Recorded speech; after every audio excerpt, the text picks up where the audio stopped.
Hava, suv, tuproq. Beijing vaqti soat 6da taksiga o'ltirib, Beijing xalqaro aerodromiga qarab yurib ketdik. Atiganlik havo biroz tumanliq bo'lib, ko'chaning ikki qasnaqidagi binolar, piyodalar ko'chasidagi odamlar, grimsan ko'rinib turgan mashinalarning chiroqlari kishiga dug' bo'yoq rasmdek ko'rinadi.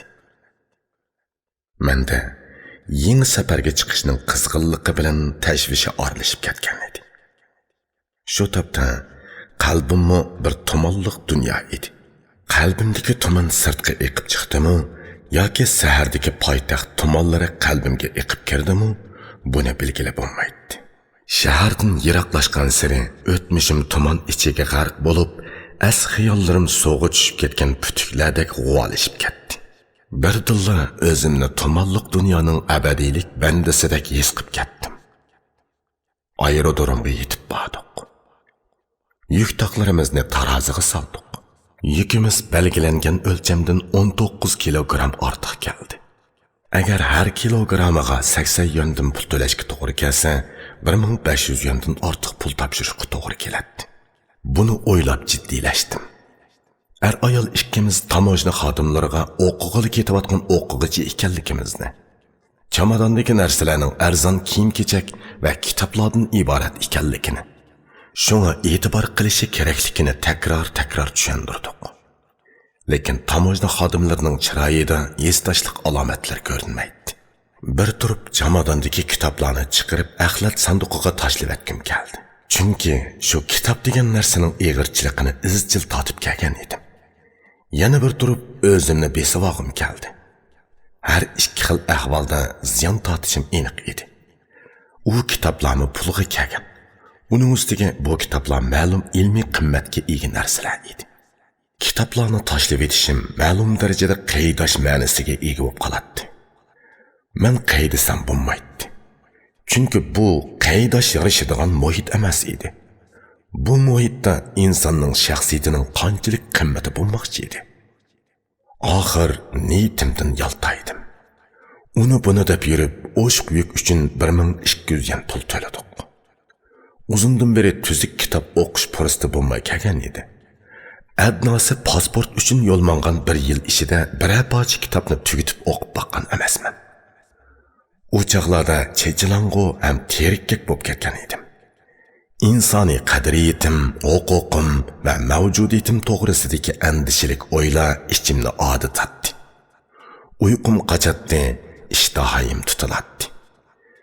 Chexovning qahramoni Ivanov Bovay o'zining dardini etiga so'zlab beradi. Lekin mening undaq etimmi yo'q.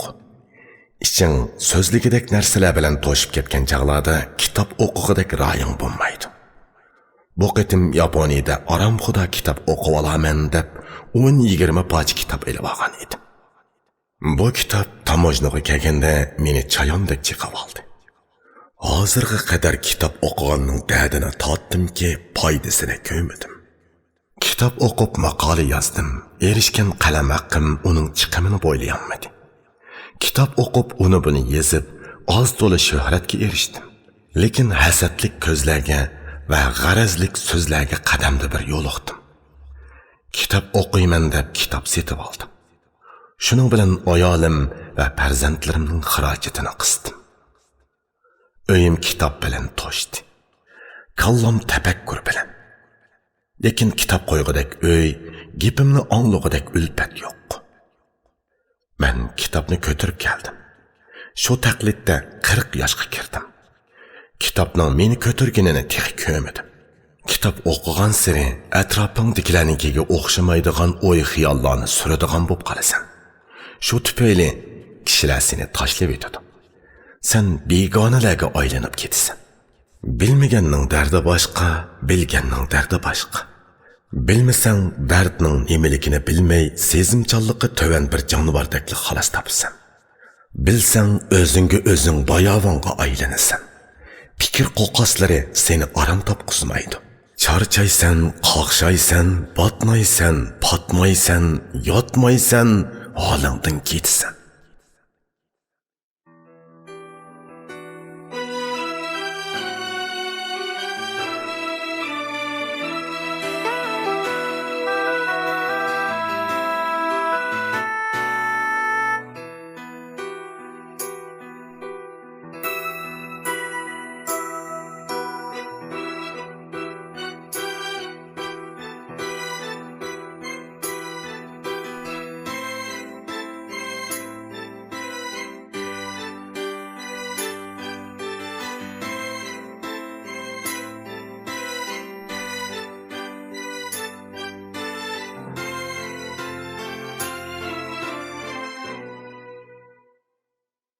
kitap o'qishning ahamiyati to'g'risida hikmatlik so'zlarni aytdi to'la.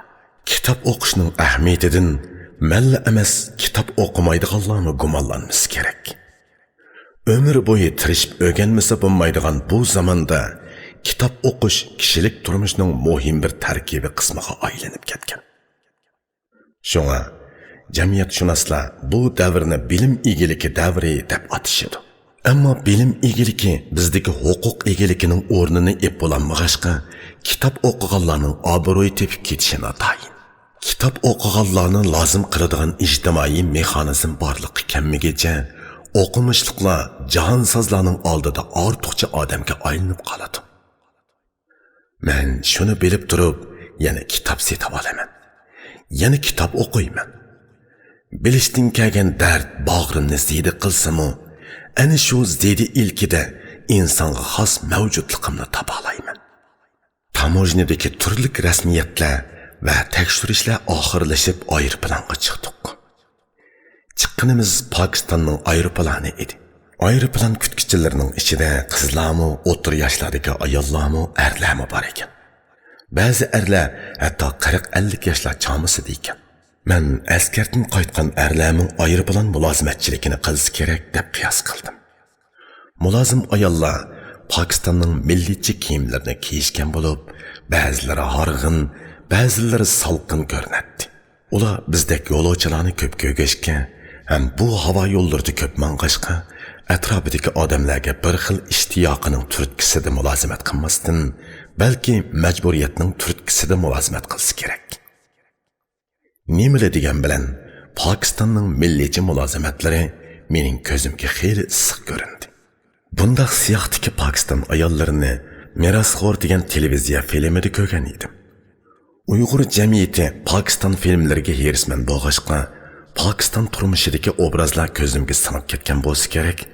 Oldimdagi semalar garchi menga yot bo'lsa-mu, amaliyotda uncha yotstirabmi ketmadim. Aeroplandagi mulozimatchilarning milliy kiyim-kechaklari o'zining milliy kiyim-kechaklaridan olli-burun xo'shlashgan Uyg'ur qiz ayollarni esimga soldi. Ular ichki o'lkalarda tikilgan kiyimlarni kiyishni, ko'chada ketib berib bir narsa yeyishni, kossasini tutardek, pochiqini tamburning dastisidek chiqarishni yaxshi ko'radigan bo'lib ketdi. Yot iqlimlardan keltirilgan kiyim va chach posollari, qiliq odatlar shaharlashgan Uyg'ur ayollarining romantik iste'mol buyumlariga aylanib, milliy kiyim-kechaklar sahrodan derak beradigan bo'lib qoldi. Go'zal va rangdor milliy kiyim-kechaklar xilvat sahrolarimizda va sahnalarimizda qoldi. Buningga selishtirma bo'lgan holda xalqaro havo qatnashishining mulozimalari bo'lmish Pokiston ayollarining uchisida milliy kiyim turadi. Xulos shuki, Uyg'urlar zamonaviylashishni kiyim-kechak va yemak-ichmakdan boshlab, buni boshqalarga taqlid qilish orqali amalga oshirmoqchi bo'lgan. Boshqalar bo'lsa zamonaviylashishni huquq, majburiyat, tafakkurdan boshlagan. Ularning an'anaviy kiyimlari zamonaviy qatnash vositasi bo'lmish aeroplanga putlashmagan. Balki bu milliy qiyofat obraz yaratib, mulozimatdagi jalbkorlik va milliy alohidlikni shakllantirishning vositasiga aylantirilgan. Milliy obraz bozor va iste'molizm davridagi cho'ng ko'zir bo'lib qoldi. Kishilar hozir obrazdan keladigan estetik sezguni pulga aylantiradigan bo'lib ketdi. Aeroplan qo'zg'alishga oz qolgandek turadi. Havo parilari bel tasmini obdan taqib olishimizni chekiladi. Ularning inglizcha talaffuzlarimi o'rdochilashib ketgandek tuyg'u beradi ekan. Yo'lovchilarning ba'zilari uyquga ketishgan bo'lib, aeroplan ichidagi alomatlarga qiziqishi yo'qdek turadi. Balkim ular bu yo'lda ko'p minib to'yinib ketgan bo'lsa kerak. Yo'lovchilarning ichida Pokistonliklar, Jongoliklar va oz to'la yaponlar bor edi. Paranglarni ko'gili bo'lmaydi. Xodimlar har birimizga birdan adiyal taqib berdi. Adiyalni yepinib uchishga taraddud bo'lib turdik. O'dilimizdagi ekranda tasodifiy ahvolda o'zini qutqizishning choralari tushuntirilmoqda edi. To'satdan qiroat anglandi. Bu ovozda mung, jaziba, sur oralashib ketgan edi. Bu yo'lga chiqishdan burungi duo edi. Chet el safarimning dastlabida musulmon xalqdan tashkil topgan bir davlatning aviatsiya mashg'ulotidan musulmon madaniyatining bir belgisini uchratgan bo'ldim. Bizdeki o'zini ziyoli davoladigan ba'zilar bundoq ishni xurofiylik deyishadi. Bir narsaning tegi taxtini surishtirmay uningga ishonish va amal qilishning o'zi xurofiylikdir. Bu ma'nodan aytganda zamonimizning nodon kishilaridan turli ma'nodagi xurofiylikni yetkucha uchratqali bo'ladi. Aeroplan zamonaviy qatnash vositasi. U fan texnikining mahsuli. Shu tibda uningda duo bo'layotadi. Bu muhitda insoniyat tafakkuridagi fan va e'tiqod omillari tabiiy ravishda bir gavdani hosil qilib turadi. 11 sentabr vaqasida nozik texnika bilan qurollangan 5 burjaklik bino o'ziga so'qilish oldidagi aeroplanni sezamadi. Ya'ni balkim sezishni xohlamagandir. Shuningdek, aeroplanlarning yerga tushib ketish ahvollarini axborot vositalaridan eshitib turamiz. Nima uchun shunday bo'ladi? İnsan ikki qat chambar ichida yashaydi. Ichidagi chambarga inson o'zi hukmronlik qiladi. İnsan bu doirada o'z ixtiyori bo'yicha harakat qiladi. Masalan, oldida turgan piyolaga choy quyish, birariga telefon berishni qaror qilish. Teshidagi chambar insonga hukmronlik qiladi. Bu chambar inson o'zi hukmronlik qiladigan chambar ichidagi ishlarni qonuniy idora ichiga olgan bo'ladi. Biz oltinning tok o'tkazish qonuniyatini, yer sharining quyosh atrofida aylanishini ijod qilolmaymiz. Lekin bayqaymiz, uningdan foydalanamiz. Bizning tirikchilik harakatimiz ana shu qonuniyat idorasida bo'ladi. İnsonga hukmron chambardagi harakatlar ikki turga bo'linadi. Biri koinotning tuzilmasi bo'yicha bo'ladigan harakat. Yana biri tasodifiy harakat. İnson uni bilishga va oldini olishga qodir emas. İnson o'zining bilish chekini va bilinmaydigan sohalarni e'tirof qilgandala xurofiylikdan qutuladi. Aeroplan qo'zg'alish oldida turadi. Havo safarida hodisa chiqamdi chiqmamdi buni biz bilmaymiz. İnson dal mushundoq chaqda qandoqdir bir qudratga tayinib tavakkul qiladi.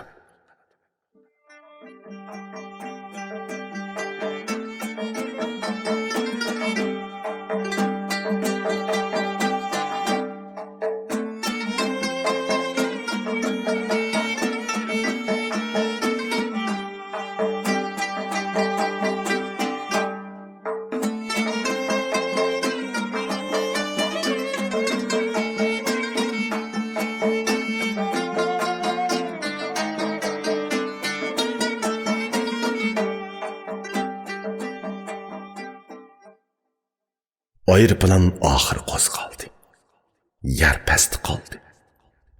Beijingning qishloqlari nefis tuman ichida g'uvo tus erishga boshladi. Aeroplan derazasi mening osmonni va yerni ko'zatadigan ko'znikim bo'lib qoldi. Bara-bara osmon bilan zamin tutishib ketgandek ko'rindi. Mana dengizning ko'k-ko'k rangimi ko'z oldimda ayon bo'ldi. Kichikimdan tortib dengiz haqida she'rlarni o'qiganman. Student chaqlarimda Pushkinning dengizga degan she'rini o'qib, tinimsiz hayvat, jo'shqin dengizga talpingan edim. O'zimmi dengiz haqida uni buni yezib qo'ygan edim. Ba'zida dengiz sohilida kullab o'ltirgim keladi. Lekin biz dengizdan nihoyat yiroq edik. Mana men bugun dengiz osmonida dengizga nazar silib ketyapman. Dengizni uning ustida turib tomosha qiladigan fursatlar hamisha bo'lavermaydi. Dengizni uning yenida turib ko'zatsangiz, u to'xtamay to'lqinlanib turadi.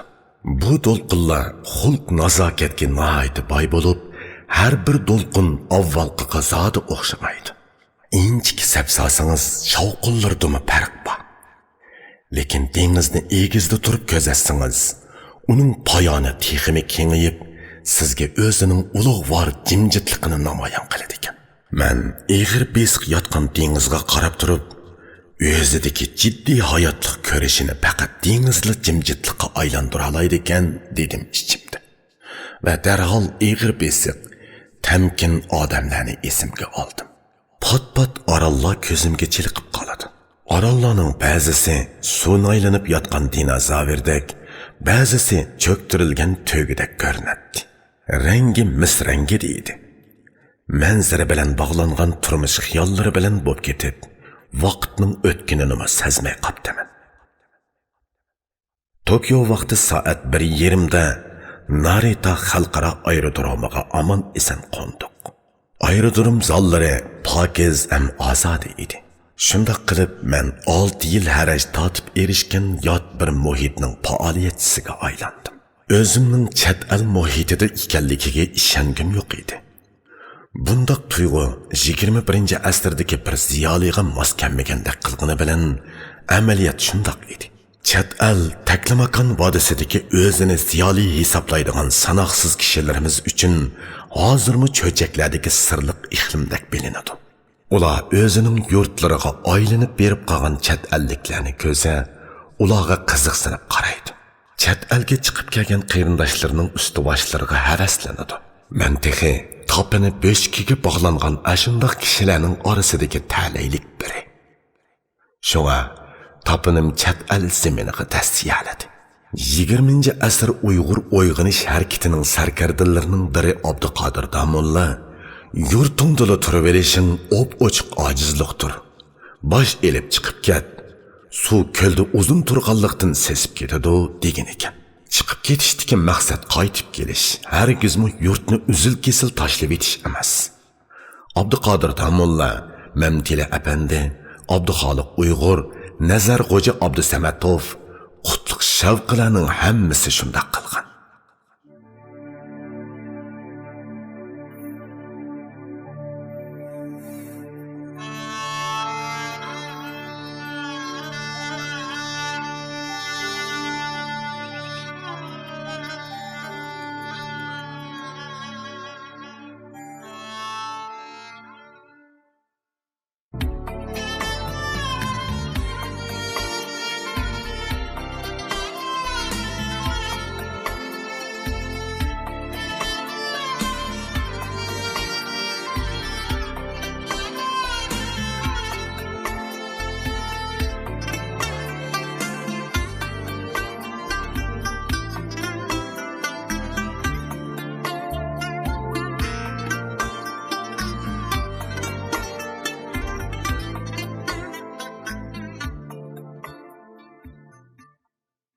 Yaponlarning chiroyi Jungoliqlarning chiroyiga o'xshab ketgachga, yangi muhitga chiqqanimdan gumonlanib qoldim. Lekin Yaponiya tuprog'ida ekanligim bir paket edi. Men bu muhitga nisbatan tamoman yo'chin odam. Yaponlarning tilini, aerodromdagi rasmiyat tartibini o'qimayman. Yaponiyada ilm tahsil qilib 2 yil turgan ayolim qishimda bo'lg'achqa, menda hodiqish, tamtirash alomatlari yo'q edi. Tamojnidan o'tish rasmiyatlarimiz birdamda oxirlashdi. Biz aeroport zaliga chiqib, yuk taqlarimizni tez to'shib berish o'rniga deb keldik. Ular yuk taqlarimizni o'lchab o'tkazib oldi. Ertasiga tushargohimizga yetkazib berdigan bo'ldi. Rasmiyatlarning hammasini mulozimatchilar o'zi o'tadi. Biz faqat pulni to'ladik. Tamojni xodimlari va aeroport zalidagi mulozimlarning muomalasi silliq ekan. Ularning harakatida davlat manfaatiga bo'lgan sadoqat, xaridorlarning manfaatiga bo'lgan mas'uliyat ham munosib insoniy muomala tang aks etadi. Yuk o'lchigichi xodimlarning qizg'in muomalasidan pul xarjlashda keladigan xo'jayinlik tuyg'usining lazzatini tunji qitim tetagandek bo'ldim. Aeroportdagi jiddiy ishimiz shuning bilan tugadi. Endi barargohimiz Kanazavaga boradigan avtobus biletini oldin ola ep qo'yish kerak edi. Buning uchun Ikeybu qo'rog'i bormoqchi bo'lib, zalning teshiga chiqdik. Zalning teshida ko'cha bo'lib, avtobus bekiti bor ekan. Lekin bu avtobuslarning qayerga ep boradiganligini men bilmayman. Ayolim meni yer osti temir yo'lining kirish eshigiga boshladi. Biz Palanbaydan tushishga boshladik. Taxminan har 3 minut oralig'ida bir tok poyezd ushqandek yetib kelib chippida to'xtaydi. Ayol o'tmay yana g'oyib bo'ladi. Tok poyezddan to'kilgan odamlar bir pasning ichida o'z manzillarini tepishib, olliq oyoqlarga ravon bo'lishadi. Men metro bekitida 5 minutdan ortiq turgan odamni ko'rmadim. Qaysi poyizga chiqish kerakligini ayolim bilmasa men bilmaydim. Balkim bizning poyiz kutgan vaqtimiz 5 minutga bormagan bo'lsa kerak. Oxir bir poyizga chiqdik.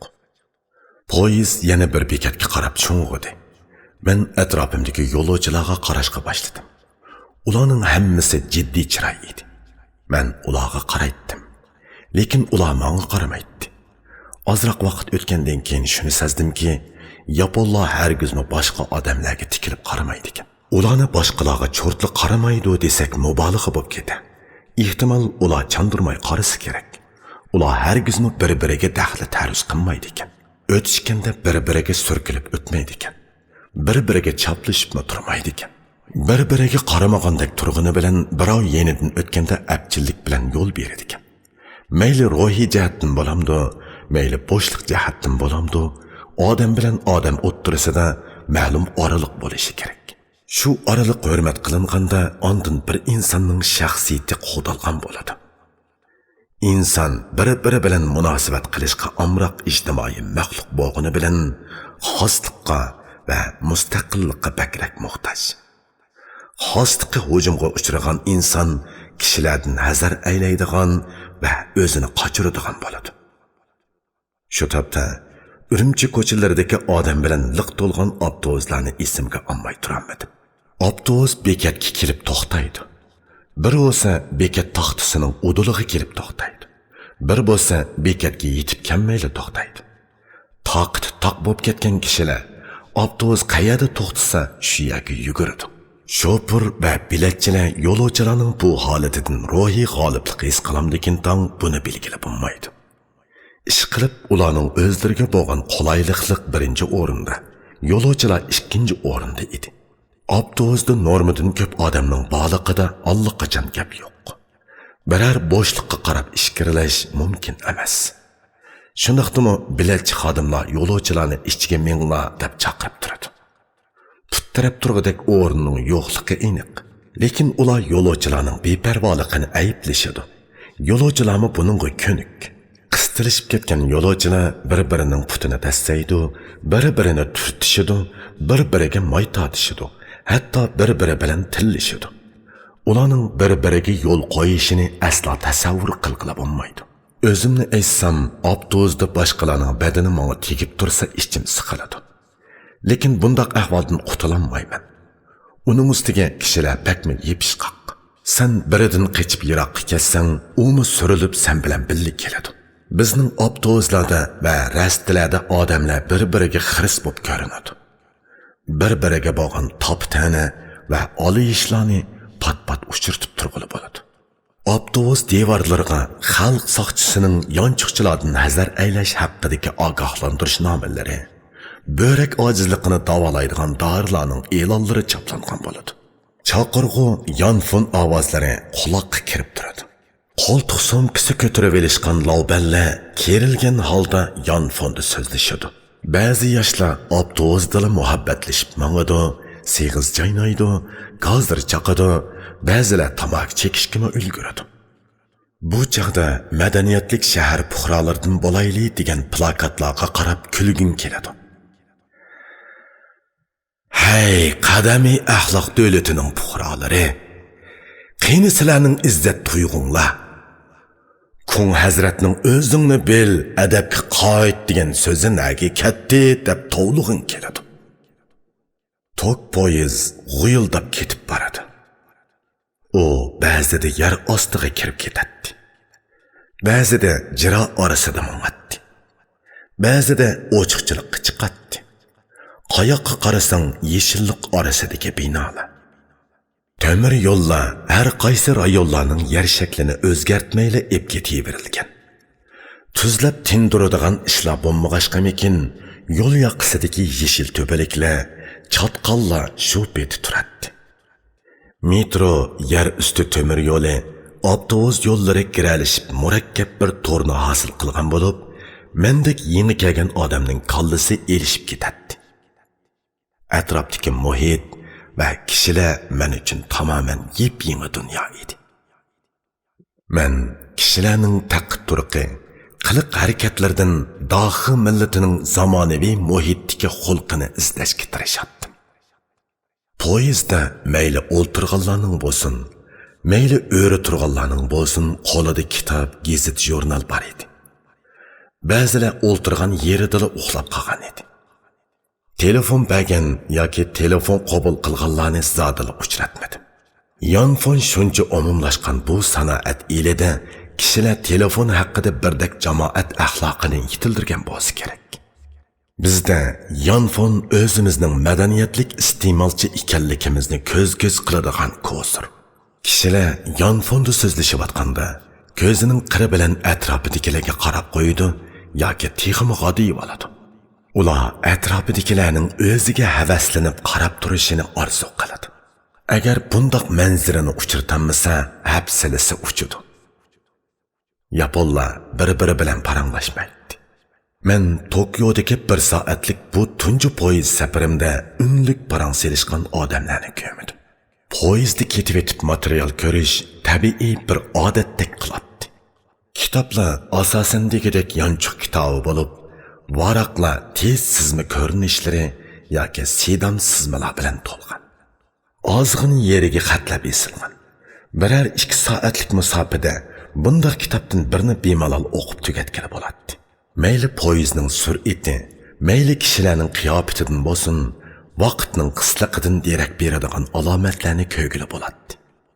Kitoblar bir bo'lsa cho'ng kitoblarning javhiri, bir bo'lsa ma'lum sohaga munosabatli qo'llanmaning sharhi bo'lsa kerak deb o'yladim.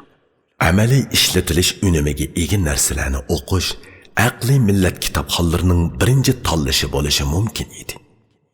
Poyezdda uxlab o'ltirganlar ayolimning tushuntirishicha bir shirkatdagi ishini oxirlashtirib yana bir shirkatga manganlar yoki o'qishga, kursga manganlar bo'lishi mumkin ekan. Bu ularning uxlashi uchun muhim fursat ekan. Ular uxlashga nihoyat usta bo'lib, barargohiga yaqinlashgan hamon uyg'ona oladi ekan. Ba'zi bekatlardan top-top momaylar chiqdi. Ular o'ltiradigan joy bo'lmasa, o'ri turib mengayveradi. Yoshlar ularni ko'rib turibmi, ularga o'z o'rinlarini bo'shatib berishmadi. Men ayolimdan bu nima ish deb so'radim. Ayolimning deyishicha, unda qilganda momaylar ranjib qoladi ekan.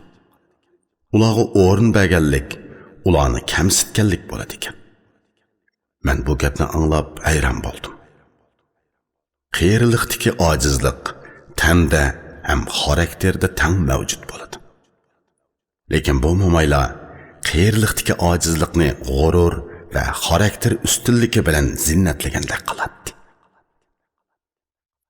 Ikaybokuroga keldik. Yo'llar shuncha tar bo'lishiga qaramay pokiz edi. Aytilishicha, Ikeibokuro Tokyo shahrining bizdagi do'nko'rikka o'xshaydigan yerimish. Bu yerda odamlar do'qmishlarda savdo saroylar, oshxonalar, kitobxonalar, cho'ng bir do'qmishda zovuk o'rnatilgan qizil quyoshliq oq bayroq lapildab turgan tashviqot mashinasi turadi. Bir odam ha deb so'zlab o'tadi. U qaysidir bir partiyaning odami bo'lsa kerak. Tashviqot mashinasining cho'risiga odamlar to'plashgan edi.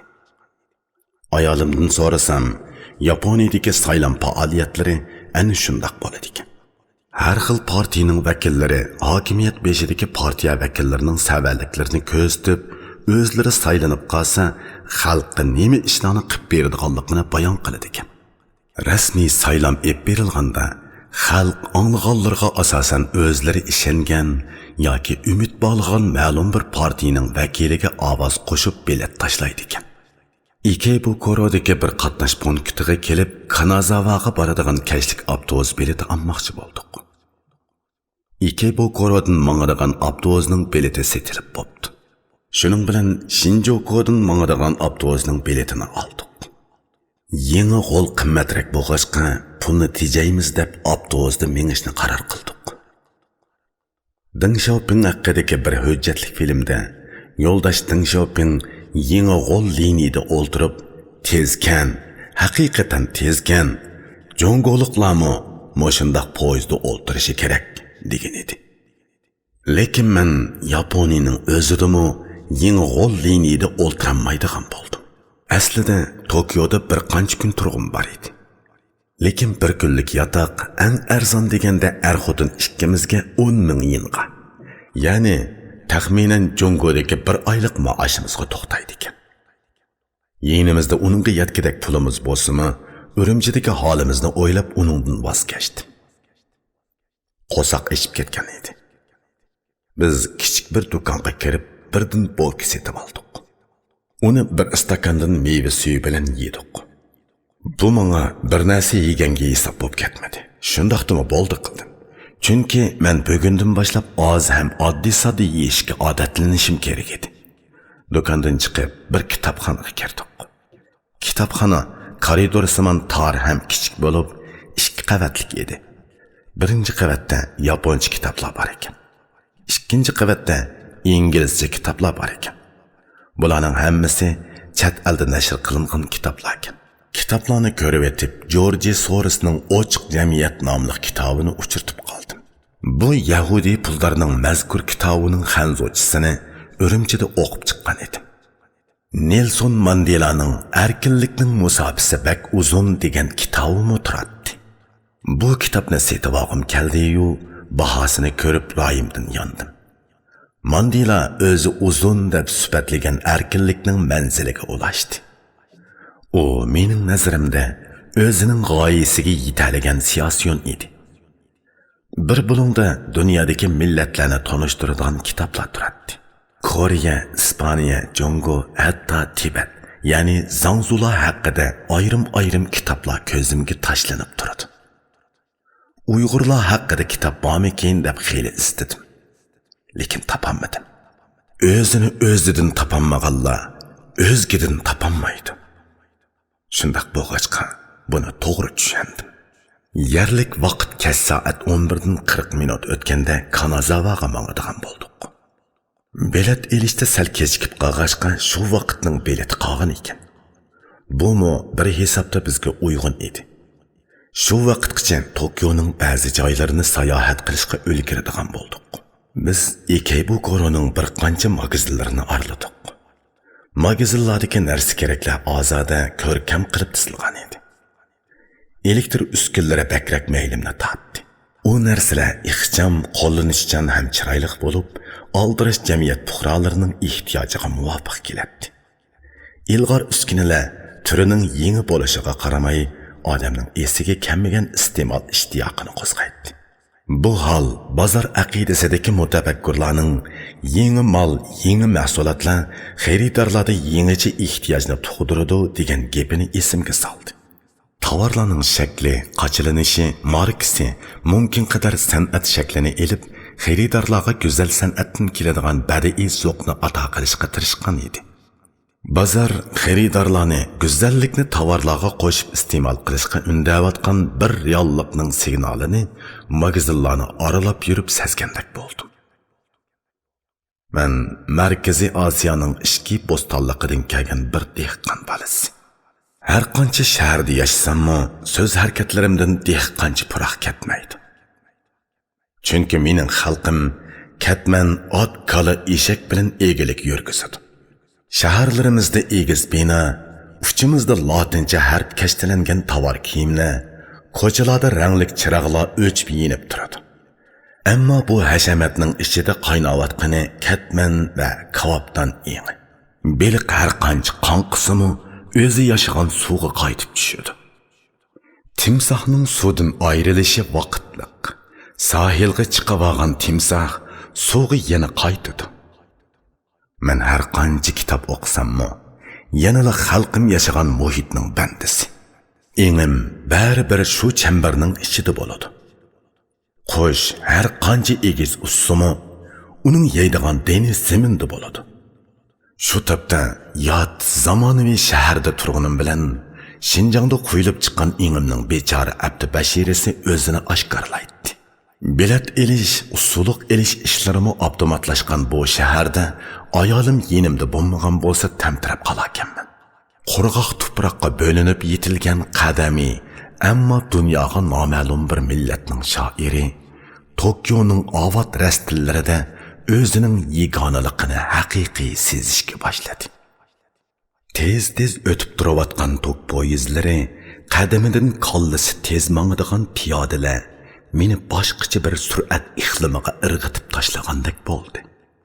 Agar biri Tokyo ko'chalaridan zamonaviylik degan nima deb so'rasa, bu ko'chalar o'zlarining asabiy shavqinlari bilan zamonaviylik degan sur'at u vaqtdan vaqt tug'dirdi deb javob berishi mumkin. Odam aldirash bo'lgan sari vaqtning barkati qolmagandek his qiladi. Odam loyg'azal bo'lgan sari vaqt o'rin xotinning paytimisidek uzun ham so'rilangi bo'ladi. Men Tokyo ko'chalarida yugurgandek ketayotgan piyodalarni ko'rib, u yerdagi hayotlik ko'rishining haqiqatan jiddiy ekanligini, har bir odamning raqobatlik jamiyatning zobchastlariga aylanib ketganligini his qildim. Men moddiy taraqqiyot iqlimlarining chegarasini sur'at bilan ayrig'ili bo'lsa kerak degan ta'siratga keldim. Qayerda kishilarning vaqt eng kuchli bo'ladi ekan, u yerdagi kishilar o'zining aqli, jismoniy kuchini boyliqqa aylantirishning tashabbuskorlik huquqiga allburun erishgan bo'ladi. Vaqtni qandoq o'tkazishni bilmaslik vujudi nervlardan emas, noqullik go'shtdan bitgan odamlarning turmush yo'li. Biz Ikebu Koro bekitidan Shinjukuga bormoqchi bo'lib, yer osti bekatga tushdik. Bu nihoyat cho'ng bekatgan. Odamlar tartibsiz holda har bir ig'izga qarab yuguraydi. Biz Shinjukuga boradigan poyezd bekitiga qaysi ig'izdan chiqadiganligini bilmay tamtirab qoldik. Odatda Tokyo ko'chalarida va metrolarda yo'l belgilari, ig'iz yo'nalish aslaha belgilari kichik balalarni ilg'a qilalaydigan darajada aniq bo'ladi ekan. Biroq yaponcha xat bilmaydigan odam liniyalar murakkab to'rni hosil qilgan poyezd bekatlarida tamtirab qoladi ekan. Ayolim yaponcha bilsimi, izzatqo bekat ichida qaysi ig'izdan mengishimizni bilmay qoldik. Oxir saqchilardan yo'l so'radik. Metrolarda bilet avtomatik setiladigan bo'lib, tangi pulni avtomatik bilet setish mashinasiga selib, knopka orqali manzilingizning bilet bahosini cheksangiz, bilet va qaytariladigan pul avtomatik yo'sinda chiqar ekan. Knopkalardagi xat yaponcha bo'ladi ekan. Qatnashga munosabatlik uqtirma taxtalarga yozilgan xatlarmi yaponcha ekan. Inglizcha xat yo'qning o'rnida ekan. Taraqqiyot saviyasi jihatda Amerikani nishon qiladigan G'arbning yo'sollariga ishiklarini kang echivatgan bu davlatning qatnash bekatlarida inglizcha xatlarni asosan ko'gili bo'lmaydi ekan. Qaraganda bular anglo-saksonlarning yeziqiga emas, bilimiga amroq bo'lsa kerak.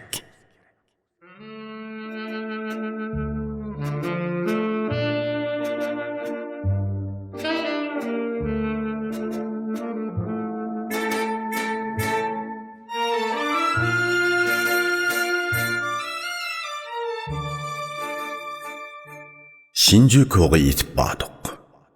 Bu yer shirkat va savdo saroylari bilan to'shib ketgan bir rayon ekan. Magazinlari texmo ozoda, tovarlari texmo olibdi ekan. U yer bu yana aralab yurib kash kirishga boshladi.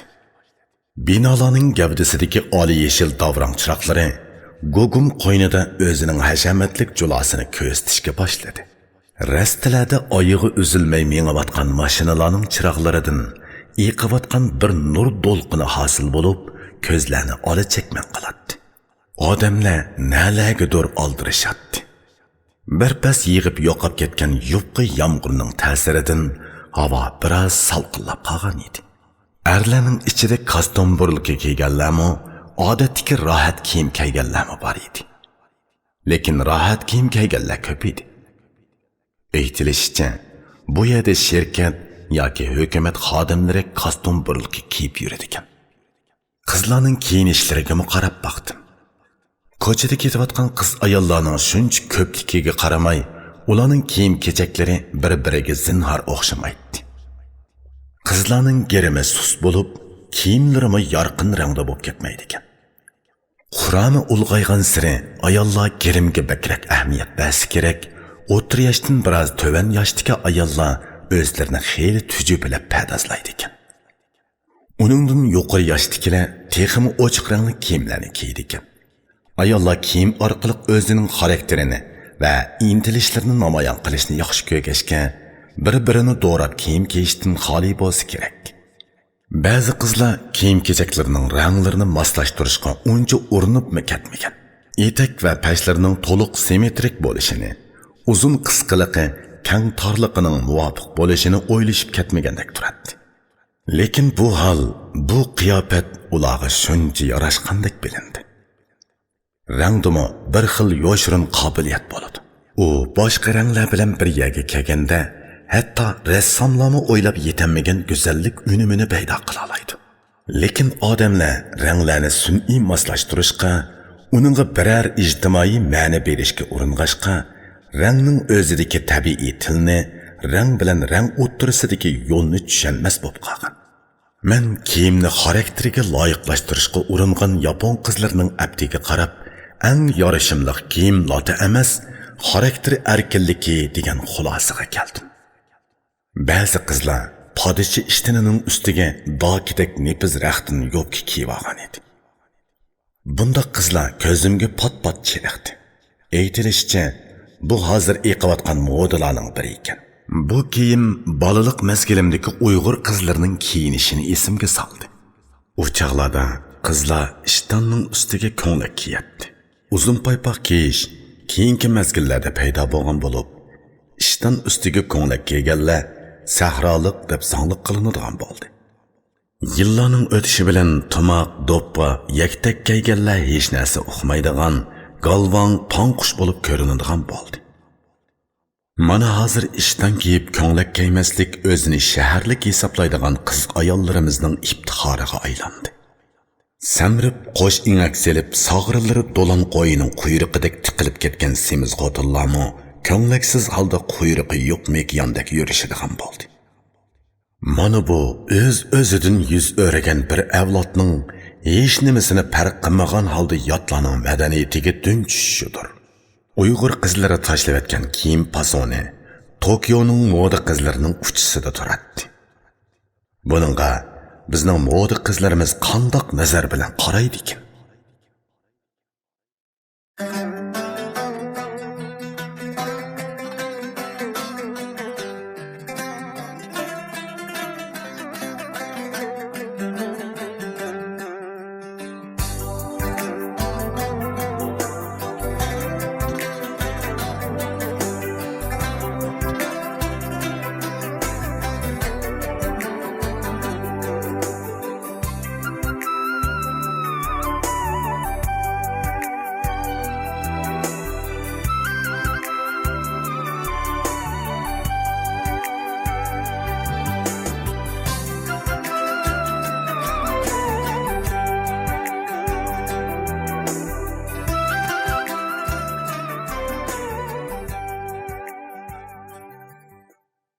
Yaponiya ayollari bir-birining kiyimlariga sapsilib, bir-birining qimmatini uchisidagi lata va metallar bilan baholaydigan saviyadan olli-burun xo'shlashgan bo'lsa kerak.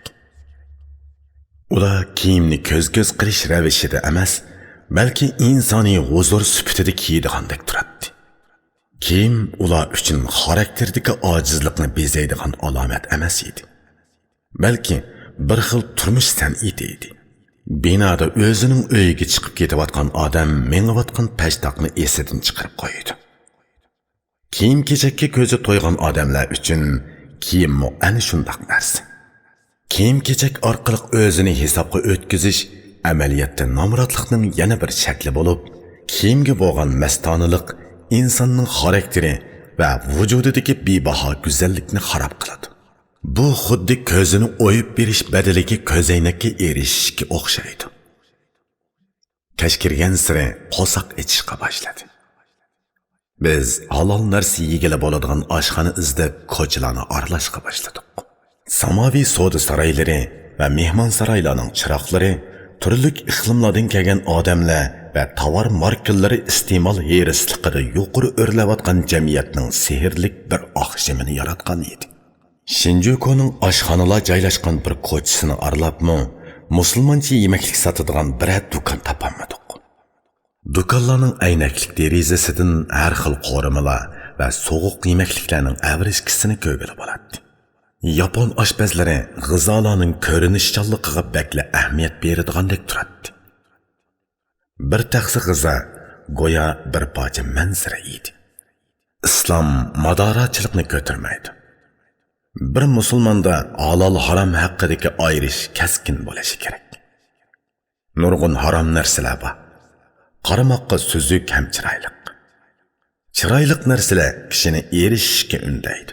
Sen nafs xohishingga agashgan sari madorachilikni oqlaydigan bo'lib qolasan. Biz musulmoncha yemaklik do'koni topolmay kaynimizga yondik. Tokyodagi cho'ng bir shaharda oralab birar musulmon oshxonasining tepilib qolishi bizning tasavvurimiz edi. Amaliyotda cho'shqa meyi ishlatilmagan birar yemaklikni tepishmi tasga tushdi ekan. Biz halolroq bir narsa tepib yeyishimizga ishonmagachga 2 quti mineral suv setib oldik va Shinjuku'dagi bir kitobxona binosining oldidagi o'rindiqqa kelib o'ltirdik. Tokyoga qadamimiz tushgan shu soatdan beri menib yurgachga bu yerda o'ltirish bizga xush yoqdi. Tokyo ko'chalarining bo'ylarida o'rindiqlar uchrab turadi ekan.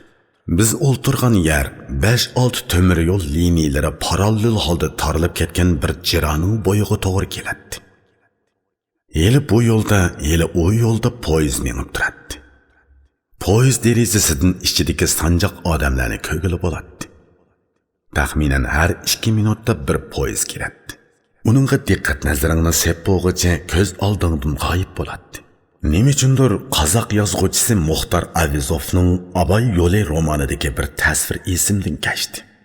Ba'zida dunyoning qaysidir bir burjikida vaqt to'xtab kelib soat, sotka degan o'lchamlar odat va hojatdan chiqarib tashlangandek tuyuladi. Sahro soati go'yo to'xtab turgandek ko'rinadi. Vaholanki Tokyoda vaqt ushmoqda.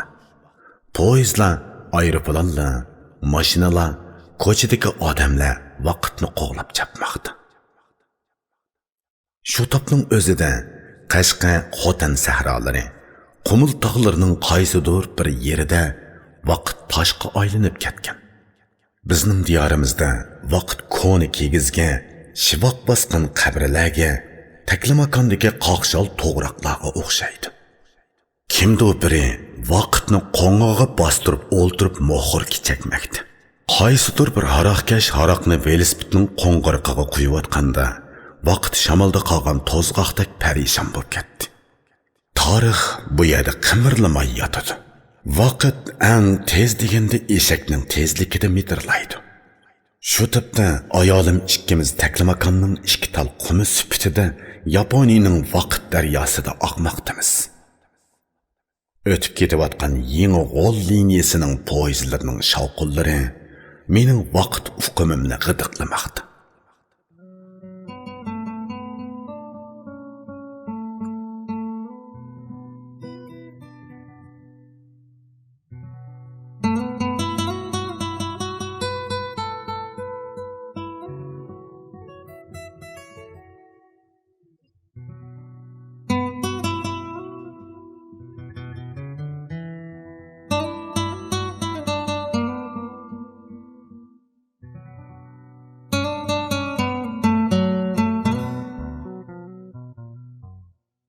Mö'ramga esib yurgan sumkamda Urumchidan elib olgan gurchung to'qichi, xotin yong'oqi va turpon kishmishining oxirgi qismlari bor edi. Bular oshqon qo'saqqa toza asqatdi. Buningga Yaponiyaning mineral suvi qo'shilib, xalqaro xurishdan tutgan kashlik tomoqqa hal bo'ldi. Oyog'imda Yaponiya zemini, bo'g'izimda vatanning ta'mi. Tokyoni bir kundili tushangila bo'lmaydi. Uning ustiga mening turgan vaqtim yerim kun. Lekin Tokyoni rosa tushunib, do'stlarimga nurg'un aqliy hikoyalarni aytib bergim bor.